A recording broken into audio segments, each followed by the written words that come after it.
Let me say this to Ryan Clark. You say a lot of dumb shit on TV. You and a couple other people, when you get them on, I just turn that motherfucker off. But this is by far one of the dumbest things that you've ever said. When you said that Coach Moore has set back African-American coaches and he's a disservice to African-American coaches. That's a bunch of bullshit. I'm a coach and I deal with college coaches on a daily basis. It's not a day that go by I don't deal with black college coaches. White ones too. It's not a setback. And here's what's worse about it. ESPN should be suspending your ass for saying some dumb shit like this, because if you would have said the same thing that when Petrino did it, oh, white coaches have been set back hundreds of years because of Petrino. See, what you don't understand is you're feeding into the bullshit. You have just set black coaches back because you are giving these people what they want to not hire black coaches. You are flaming the fires. So when the brother goes in and get ready to become the offensive coordinator, defensive coordinator, or head coach, they remember what you just said and they use that against these black coaches, bruh. You smarter than that. Unless you just working for them. You're setting black coaches back because you're giving them this bullshit ammunition. I can name 8 white coaches that did the same shit and you did not get on TV and said the same thing about them and their race. Bruh. You fucking black people up. And ESPN full of shit too for allowing you to sit on there and say that. Let me just say this, ESPN, the black community, we're upset that you're allowing this asshole to stand up here on this stage and talk about our community and our community coaches because he is doing us a disservice. Ryan Clark. And Arbor woke up to a headline it could scarcely process, as Sherrone Moore, the 39-year-old coach once viewed as Michigan's steady link between the Jim Harbaugh era and the program's next chapter, was dismissed for cause with immediate effect after the university announced that an investigation had uncovered credible evidence of an inappropriate relationship with a staff member, a stunning development for a program that markets tradition almost as faith and discipline as its identity. The statement was strikingly blunt and clinical, offering no lengthy explanation or gentle exit, only a clear declaration of zero tolerance and, crucially, a termination structure to avoid any contractual buyout. Can imagine 6-7 months ago I went through something very similar, so I know what that storm is like. Yes, sir. And unless you've been in it, that's why when people say this is what I would do, you don't know what you would do until you in it. Until you in that pressure cooker, until you in the eye of the storm. Yes, sir. Until you in Ocho, you and I have had a conversation. So yes, I know. Mm-hmm.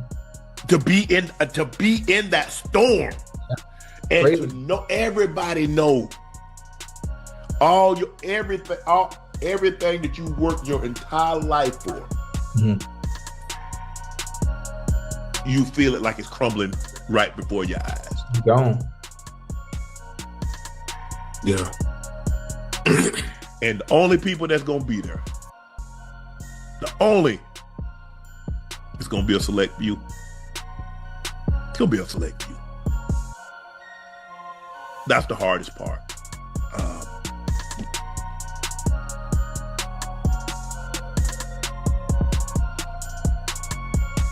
I mean, everybody. Look, it's kind of it. Look, and I understand the situation, but if you're married and you engage in an inappropriate relationship, why would you do that? You married. And see, everybody always say, "Why would you do that? Why would you do that?"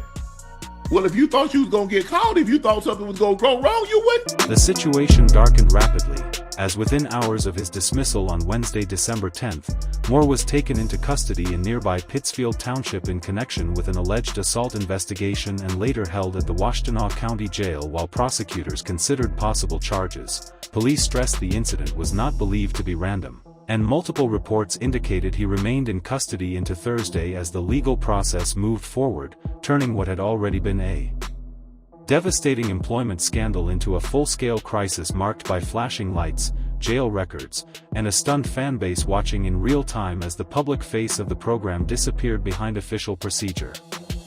From the Sherrone Moore point of view, you have to look at his failures as well. He failed, if these things are true, he failed his family. Yep. He failed the young men he was in charge of leading and coaching. And he also failed a community of coaches who would love to follow him to get an opportunity to coach at a historically great university like a Michigan, to be amongst the names of the Yost and the Schembechlers and the Lloyd Carrs. That was the opportunity that he had that he failed at. And we also have to think about this young lady who was a subordinate and what these accusations or what these actions will do to her for the rest of her life. And so now if you're Sherrone Moore, who was the first African-American head coach at the University of Michigan, there's also a community of coaches that would love to follow in your footsteps that will be partly judged because of your actions. He does have to. The most disturbing element wasn't the paperwork at all, but the sense that people inside the building felt the atmosphere shifting long before everything unraveled, according to ESPN reporting, echoed by college football insider Pete Thamel on SportsCenter. Staff members were increasingly uneasy, with sources claiming Moore had been acting out of character, dressing down assistant coaches and behaving unlike himself in the weeks leading up to the incident, a chilling picture that suggests the collapse didn't come out of nowhere but followed a prolonged period of tension during which colleagues were quietly There's not the level of excellence that we expect from that position that has a responsibility. You know, in Romans 3:23, right, it says, all have fallen short because of sin and fallen short of the glory of God. So Sherrone Moore will be and will have an opportunity to be given grace by his family, by Christ, but he won't get a Bobby Petrino rebound, right? He will be treated like Mel Tucker. He will be treated like Michael Haywood, who in 2010 was supposed to be the next head coach of the University of Pittsburgh. So I just don't think we... According to those accounts, an earlier phase of the investigation appeared to cool towards the end of the regular season, with Michigan's final game played on November 29th, only for the pressure to intensify again over the past week, and that renewed escalation is what makes the university's decision feel so unusual. Major programs rarely dismiss head coaches in December using such direct language unless they are confident the evidence is strong enough to withstand the immediate backlash, and as the Mel made clear, statements like Michigan's are never accidental but emerge when lawyers, administrators, and senior decision-makers conclude it is better to absorb the impact now than allow a lingering issue to slowly contaminate the entire institution. Situation is for Sherrone Moore and the decision-making, the situation he put himself in. And so going forward, you can't just bring in a coach that's great at X's and O's. You need to bring in a leader of men. You need to bring in a man that these young men can look at and model certain aspects of their life afterwards. And I don't know who that is. Is it a Jed Fish from the University of Washington who turned Arizona around? I know I heard the name Brian Kelly being floated. He absolutely should not be the next head coach of Michigan. From everything you see of Kellen DeBoer, even if he's not winning the amount of games you want him to win at Alabama, he carries himself in a way where that is someone I would want my son to play for. And I think when you're looking at finding this next head coach, it's not as simple as how many games can we win. It's who can change the perception of the sort of person we are picking to lead young men into the next chapters. If Michigan wanted to leave no room for doubt, it did so here. This was not presented as a footballing decision, nor a mutual separation, a change in direction or a soft reference to culture, but a termination following a university investigation that cited credible evidence of a policy breach. That wording is critical, because it is the legal pivot on which everything turns, drawing the line between paying out millions in guaranteed money and arguing that nothing is owed at all, and in a sport where contracts function as armor and buyouts resemble ransom, dismissal for cause is the sharpest and most definitive action an organization can take against its staff. What we haven't heard yet is Sherrone Moore's side of this, and he gets his say into this particular situation as well. And I do know that he felt like people had it in for him for an awful long time there while he was at Michigan. He felt like there were people who were out to get him. So all these things can all be true.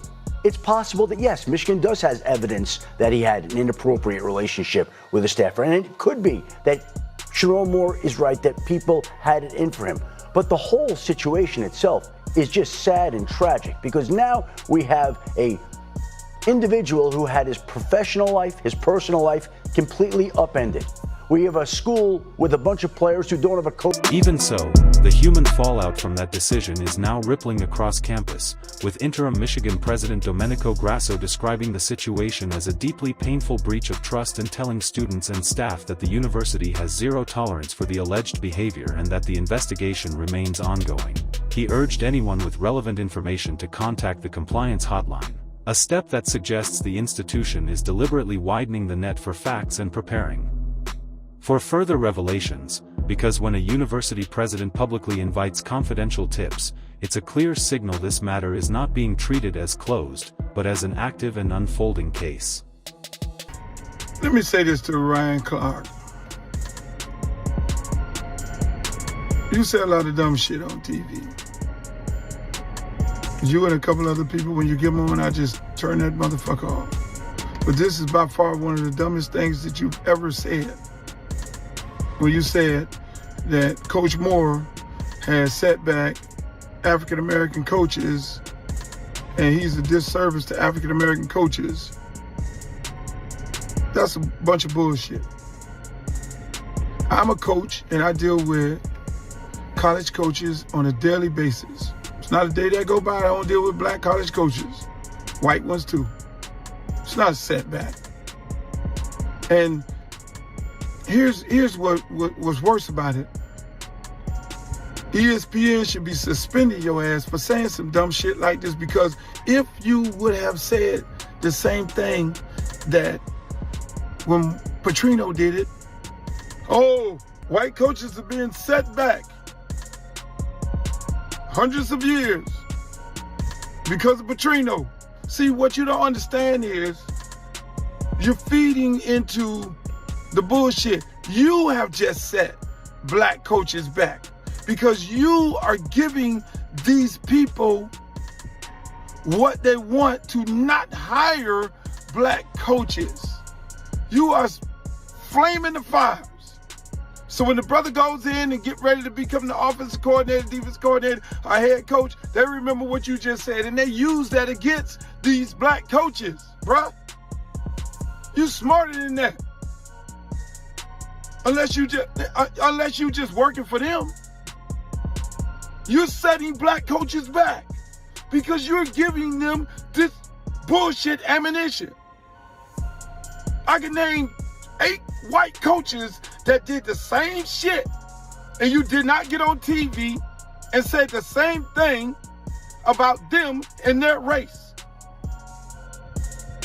Bruh. You fucking black people up. And ESPN full of shit too for allowing you to sit on there and say that. Let me just say this. ESPN, the black community, we're upset that you're allowing this asshole to stand up here on this stage and talk about our community and our community coaches because he is doing us a disservice. Ryan Clark.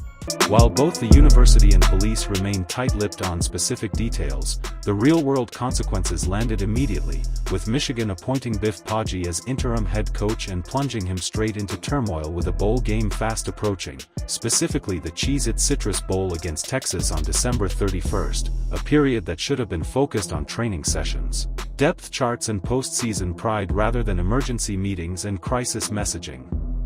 The calendar offers no mercy in college football, as the sport doesn't pause for programs in distress and continues relentlessly towards kickoff, which is why the Moore saga feels less like a stumble and more like a high-speed collision. Moore was never an outsider who failed to fit in. He was embedded in Michigan's internal continuity, joining the Wolverines in 2018, climbing through the ranks and stepping into the national spotlight when he served as acting head coach during Jim Harbaugh's suspension, winning those games and reinforcing the belief that the program's succession plan already existed. When Harbaugh departed for the NFL, Moore was handed the job full-time, finishing his tenure with a 17-8 record over 2 seasons, making it clear this wasn't a long-term rebuild being cut short but the leader Michigan had publicly positioned as its natural next step. Because he was the plan, the optics now cut far deeper, as fans can excuse a poor season or debate play calling and recruiting, but what's far harder to accept is the sense that something may have been quietly decaying within the operation while Saturdays carried on as normal, helmets gleaming, the band playing, and the illusion of stability intact. Reports of donors cooling and staff unease point to a program that may have been living with whispers long before the wider public caught on, and even if every detail never emerges, the knowledge that such an internal chill existed inevitably reshapes how the final weeks of Michigan F.